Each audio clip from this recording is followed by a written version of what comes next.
Beda dengan ketika saya seperti ini, saya tegang, ketika beliau tabrak saya, maka yang terjadi adalah hilang. Ketika beliau pukul saya akan seperti ini. Ketika tangan saya menegang, maka yang terjadi adalah apa? Sendi saya itu tidak bisa mengabsorb tenaga dengan baik. Halo, para pecinta Wing Chun, praktisi Wing Chun, dan para pemerhati Wing Chun. Ketemu lagi di bedah Wing Chun yang keempat. Di sesi keempat kali ini kita akan membahas mengenai karakteristik dari Wing Chun. Ketika kita mempelajari Wing Chun, bahkan banyak sekali dari para praktisi yang sebenarnya tidak memahami apa sih sebenarnya karakteristik dari Wing Chun yang diturunkan dari Grandmaster Yip Man turun-temurun sampai dengan kita saat ini. Dan kali ini kita akan membahas satu demi satu tentang 4 karakteristik Wing Chun yang diberikan oleh Grandmaster Yip Man. Ketika teman-teman memahami tentang 4 ini, hilang saja salah satu, maka Wing Chun kita tidak akan bisa disebut dengan Wing Chun. Karena sekali lagi akan kehilangan superioritasnya dibandingkan bela diri lain dan ciri khasnya sebagai Wing Chun. Kita akan mulai. Ada 4 karakteristik yang diberikan oleh Grandmaster Yip Man ketika menggambarkan tentang yang namanya Wing Chun. Yang pertama itu adalah tentang koordinasi 7 sendi yang ada di dalam tubuh manusia. Lalu yang kedua kita bicara tentang pertarungan jarak dekat. Yang nomor 3 kita bicara tentang tangan itu selalu menempel atau sticky hands. Dan yang nomor 4 yang paling jarang orang pahami itu adalah Wing Chun kita harus bisa mendestroy balance, merusak kuda-kuda dari lawan kita ketika kita fight menggunakan Wing Chun. Nah, di bedah Wing Chun yang keempat ini kita akan membahas yang pertama dari 4 karakteristik Yip Man Wing Chun. Yang nomor 1 itu adalah 7 sendi. Nah, apakah 7 sendi itu? Ketika kita bicara tentang 7 sendi, ada 7 sendi yang digunakan ketika kita ingin berbicara tentang struktur dalam berlatih Wing Chun. Ingat, Wing Chun itu tidak bertarung dengan menggunakan otot, tapi Wing Chun itu menggunakan sistem mekanika sendi, bukan otot. Jadi ini sangat berbeda sekali dengan banyak bela diri lain yang dimana mengandalkan otot ketika mereka harus melakukan gerakannya. Sendi itu apa saja? Yang pertama itu adalah sendi dari tulang belakang sampai dengan tulang ekor. Bagaimana kita menselaraskan tulang belakang dan tulang ekor kita sehingga itu menjadi sebuah satu kesatuan. Lalu yang nomor 2 itu adalah sendi bahu kita. Bukan otot bahu tapi sendi bahu kita.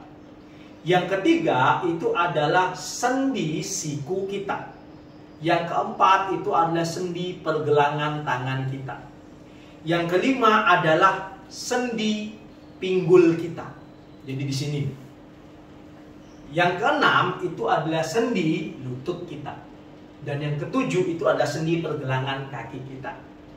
Bagaimana cara kita mengkoordinasikan 7 sendi itu dengan meminimalisir yang namanya ketegangan otot akan membuat Wing Chun kita menjadi jauh lebih superior dibandingkan banyak bela diri yang lain. Nah, kenapa pada akhirnya ini menyambung nih? Kenapa pada akhirnya orang bilang Wing Chun itu harus relax? Karena ketika kita relax, maka fungsi mekanisme sendi ini itu bisa berjalan dengan optimal. Beda dengan ketika kita menggunakan ketegangan. Ketika kita menegangkan forearm kita, lengan bawah kita, maka secara otomatis sendi kita yang ada di pergelangan tangan ini maka akan menjadi kaku. Termasuk juga sendi yang ada di siku kita akan menjadi kaku. Justru ini uniknya dari Wing Chun. Bahkan ketika memukul, pergelangan tangan kita itu tetap pada kondisi rileks. Tidak boleh ketika kita memukul ditegangkan.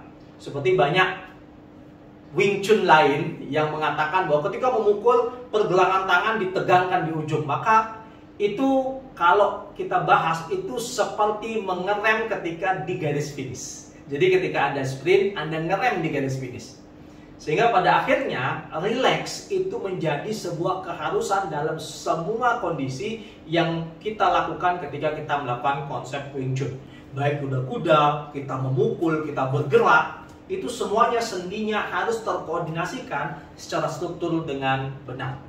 Nah, ketika kita bicara tentang 7 sendi, yang paling banyak berpengaruh dari 7 sendi itu adalah tentang kuda-kuda dan footwork. Oke, kuda-kuda pertama itu adalah Yiji Kim Yuma. Kita sudah pernah bahas di bedah Wing Chun yang pertama. Yiji Kim Yuma ini adalah dasar untuk memastikan 7 sendi kita ini berada dalam struktur atau sudut yang tepat. Nah, 7 sendi ini harus membuat otot kita rileks sehingga 7 sendi ini bisa berjalan dengan optimal. Saya akan panggil member untuk kita memperagakan kenapa 7 sendi ini harus dilakukan dengan struktur yang tepat, dan yang kedua harus ototnya rileks. Ya, silakan. Ya, yang pertama kita akan membahas tentang yang namanya kuda-kuda. Banyak sekali praktisi Wing Chun ketika membahas tentang struktur kuda-kuda Yiji Kim Yuma, itu ketika Yiji Kim Yuma seperti ini menjadi tegang. Ketika ototnya tegang, pada akhirnya membuat kuda-kuda ini menjadi statis. Padahal si Fu David sering mengatakan bahwa Yiji Kim Yuma ini adalah dasarnya kuda-kuda Wing Chun untuk bisa bergerak secara dinamis. Oke, ketika kita bicara tentang Yiji Kim Yuma, yang pertama adalah yang paling salah itu adalah ditekan dari depan. Itu salah sekali. Ada nggak? Ada, tapi hanya 99 pada di bedah Wing Chun yang pertama. Itu hanya secukupnya aja untuk memastikan kita bisa mengalirkan gaya. Contoh seperti ini, ketika saya Yiji Kim Yuma, partner saya akan mendorong seperti ini. Dia hanya mendorong saya Yiji Kim Yuma sedikit aja, dorong sedikit, hanya untuk memastikan dorongan itu membuat saya lepas lagi, dorong lagi, membuat saya bisa mengalirkan daya tenaga ini dari lawan saya menuju kaki saya, groundingnya. Itu bisa dapat. Tapi tidak bisa digunakan dan tidak boleh digunakan untuk saling kuat-kuatan. Contoh seperti ini. Ketika saya seperti ini, beliau akan 2 tangan, dan ini sering kejadian. Ketika seperti ini, beliau mendorong dan saya menahan seperti ini. Nah, ini tidak tidak diharapkan untuk dia. Karena apa? Karena yang terjadi adalah ketika pada akhirnya kita misalnya fight seperti ini, ketika lawan nyerang, maka kaki kita ini akan kaku. Karena apa? Karena kita menahan. Karena kita terbiasa ketika didorong kita menahan, sehingga pada akhirnya sendi kita ini terbiasa dia kaku menahan, sehingga pada akhirnya ketika ada saya seperti ini terus dia tahan ini terus dia menabrak saya, kaki saya ini akan menahan. Padahal ini tidak boleh. Sendi itu semuanya harus rileks, ototnya harus rileks. Nah, ketika kita menggunakan 7 sendi itu, yang perlu dilakukan ketika Yiji Kim Yuma untuk duduk itu sebenarnya bukan ditahan ke depan, tapi dari atas ke bawah. Jadi latihan yang benar Yiji Kim Yuma berhubungan dengan 7 sendi itu adalah ketika mas belakang, ketika saya seperti ini, saya duduk seperti ini. Ketika Yiji Kim Yuma saya benar, ditekan ke bawah, maka saya hanya seperti akan duduk. Tekan kencang lagi, saya hanya akan seperti duduk. Beda dengan ketika kita kayaknya ngadep sini. Nah, ketika tulang ekor saya terlalu masuk, ketika ditekan dari atas yang terjadi adalah hilang. Ketika saya kurang masuk, ditekan adalah hilang. Nah, ini pola latihan 7 sendi yang dilakukan ketika Yiji Kim Yuma.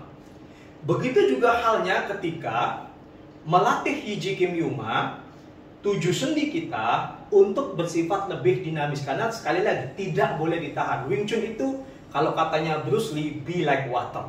Baru kita bahas tadi. Mengalir seperti air. Nah, salah satu pola latihan Yiji Kim Yuma yang benar itu adalah ketika tangan saya seperti ini. Nah, partner saya akan mendorong saya dari kanan, dari kiri, dari kanan, dari kiri, suka-suka dia, sehingga pada akhirnya saya bisa bersifat lebih dinamis. Contoh seperti ini, dia seperti ini, dia akan dorong saya dari sebelah kiri saya, kanan beliau. Ketika dia dorong seperti itu, maka saya harus bisa berubah seperti ini. Ulang lagi, dia dorong saya dari sebelah sini. Ketika dorong, saya harus bisa berubah seperti ini. Dan ini harus bisa terjadi ya secara spontan, dan mengikuti prinsip teknik yang benar. Atau berikutnya, ketika dorong dari sebelah sini, dia akan berubah seperti ini. Diulang lagi, didorong dari sebelah sini, dia akan berubah seperti ini. Sekarang tanpa persiapan, jadi saya tidak akan kasih aba-aba, beliau akan bebas mendorong saya dari mana saja. Jadi seperti ini, tangan nempel dulu, jadi biar nggak ketahuan.